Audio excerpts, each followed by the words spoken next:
Introduction. Students, look at these numbers. These are the whole numbers. Now look at these numbers. These are the negative numbers. But what do we call a bigger collection of numbers which contains whole numbers and negative numbers? Those numbers are called integers. Come, let's learn more about integers. Objectives. At the end of this lesson, you will be able to define integers, write the properties of integers, and write the operations on integers. Students, what do we get if we add two integers? Let us see. Rohan has 6 balls. His friend Sohan has 5 balls. So how many balls are there in total? Yes, 11 balls in total. From this example, we can say that addition of two integers is also an integer. We can see that addition of integers gives integers. So, integers are closed under addition. Look at Reena. She has 5 chocolates. If she gives 3 chocolates to her brother, then how many chocolates are left with Reena? Yes, you're right. She is left with 2 chocolates. In this example, we see that difference of two integers is also an integer. Hence, integers are closed under subtraction. In general, for any two integers a and b, a plus b is an integer. Similarly, if a and b are two integers, then a minus b is also an integer.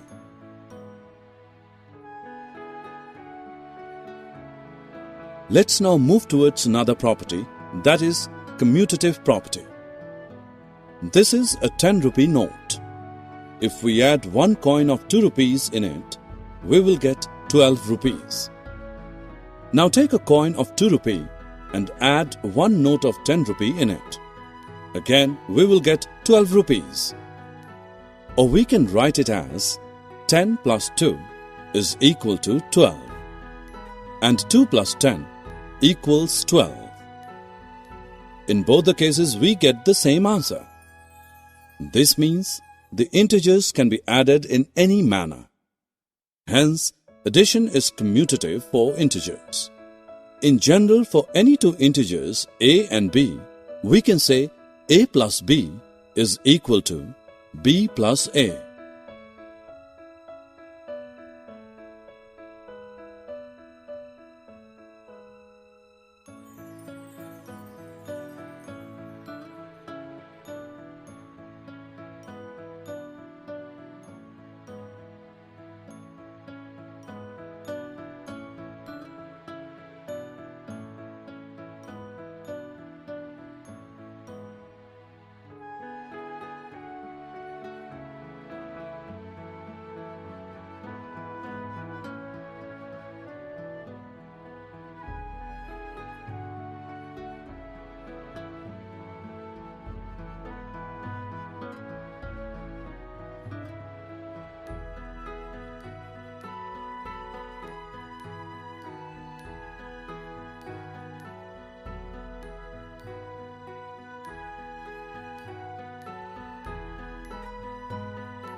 When we add 0 to any whole number, we get the same whole number.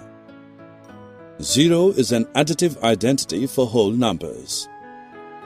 Similarly, if we add 0 to any integer, we get the same integer. In general, for any integer a plus 0 is equal to a, which equals 0 plus a. We know that multiplication of whole numbers is repeated addition. For example, 2 plus 2 plus 2 is equal to 3 into 2, which equals 6. Similarly, multiplication of integers is also repeated addition. For example, minus 5 plus minus 5 plus minus 5 is equal to 3 into minus 5. Therefore, 3 into minus 5 is equal to minus 15. Let's now find the product of a positive and a negative integer. Firstly, multiply 6 by 4 and then put minus sign before the product obtained. We get minus 24.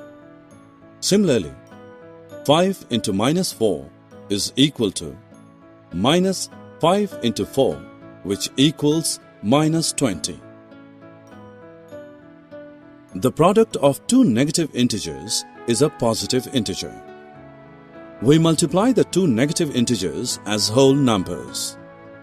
In general, for any two positive integers a and b, minus a into minus b is equal to a into b. Look at these examples. In the first example, two negative integers are multiplied. In the second example, three negative integers are multiplied. In the third example, four negative integers are multiplied. And in the fourth example, five negative integers are multiplied. From these products, we observe that the product of two negative integers is a positive integer. The product of three negative integers is a negative integer. The product of four negative integers is a positive integer.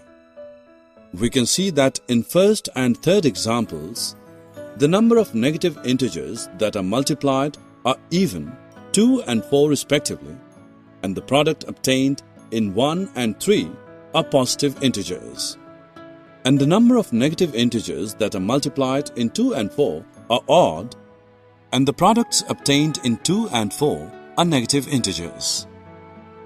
Hence, we can say that if the number of negative integers in a product is even, then the product is a positive integer. And if the number of negative integers in a product is odd, then the product is a negative integer. The product of two integers is again an integer. For example, minus 20 into minus 5 is equal to 100. Minus 15 into 17 is equal to minus 255. So we can say that integers are closed under multiplication. In general, a into b is an integer for all integers a and b. Now observe this example. We can say that 3 into minus 4 is equal to minus 4 into 3. Therefore, multiplication is commutative for integers. In general, for any two integers a and b, a into b is equal to b into a.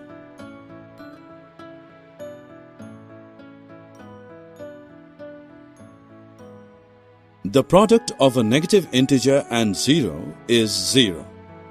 For example, minus 3 into 0 equals 0. 0 into minus 4 equals 0. Minus 5 into 0 is equal to 0. 0 into minus 6 is equal to 0. In general, for any integer a into 0 is equal to 0 into a, which equals 0. When we multiply 1 with any integer, we get the same integer. For example, minus 3 into 1 is equal to minus 3. 1 into 5 is equal to 5. That means 1 is the multiplicative identity for integers. In general, for any integer a, we have a into 1 is equal to 1 into a, which equals a. But when we multiply any integer with -1, we get additive inverse of the integer. In these examples, -3 has become 3, -6 has become 6, 13 has become -13, and -25 has become 25. The product of three integers does not depend upon the grouping of integers, and this is called the associative property for multiplication of integers. For any three integers a, b, and c, a into b into c is equal to a into b into c. For example, 7 into -6 into -4 is equal to 7 into -6 into -4. Now let us move towards the distributive property of multiplication. For any integers a, b, and c, a into b plus c is equal to a into b plus a into c. For example, -2 into 3 plus 5 is equal to -2 into 3 plus -2 into 8. Similarly, for any three integers a, b, and c, a into b minus c is equal to a into b minus a into c. For example, 4 into 3 minus 8 is equal to 4 into 3 minus 4 into 8. We know that division is the inverse operation of multiplication. Since 3 into 5 is equal to 15, so 15 divided by 5 is equal to 3, and 15 divided by 3 is equal to 5. When we divide a negative integer by a positive integer, we divide them as whole numbers and then put a minus sign before the quotient. Thus, we get a negative integer. In general, for any two positive integers a and b, a divided by minus b is equal to minus a divided by b, where b is not equal to 0. When we divide a negative integer by a negative integer, we first divide them as whole numbers and then put a positive sign. In general, for any two integers a and b, minus a divided by minus b is equal to a divided by b, where b is not equal to 0. Division is not commutative for integers. For example, minus 8 divided by minus 4 is not equal to minus 4 divided by minus 8. Any integer divided by 0 is meaningless, and 0 divided by an integer other than 0 is equal to 0. Any integer divided by 1 gives the same integer. For example, minus 8 divided by 1 is equal to minus 8. Minus 11 divided by 1 is equal to minus 11. But if any integer is divided by minus 1, it does not give the same integer. For example, minus 8 divided by minus 1 is equal to 8. 11 divided by minus 1 is equal to minus 11. Summary. Let us summarize what we have learned. Integers are a bigger collection of numbers which is formed by whole numbers and their negatives. If a and b are any integers, then a plus b and a minus b are again integers. If a and b are any integers, then a plus b is equal to b plus a for all integers a and b. If a and b are any integers, then a plus b plus c is equal to a plus b plus c for all integers a, b, and C. Integer 0 is the identity under addition. That is, a plus 0 is equal to 0 plus a, which equals a for any integer a. Product of a positive and a negative integer is a negative integer, whereas the product of two negative integers is a positive integer. Product of even number of negative integers is positive, whereas the product of odd number of negative integers is negative. If a and b are any integers, then a into b is an integer. If a and b are any integers, then a into b is equal to b into a. The integer 1 is the identity under multiplication, that is, 1 into a is equal to a into 1 for any integer a. If a, b and c are any integers, then a into b into c is equal to a into b into c. If a, b and c are any integers, a into b plus c is equal to a into b plus a into c for any three integers a, b and c. When a positive integer is divided by a negative integer, the quotient obtained is a negative integer and vice versa. Division of a negative integer by another negative integer gives a positive integer as quotient. For any integer a, we have a divided by 0 is not defined, and a divided by 1 is equal to a.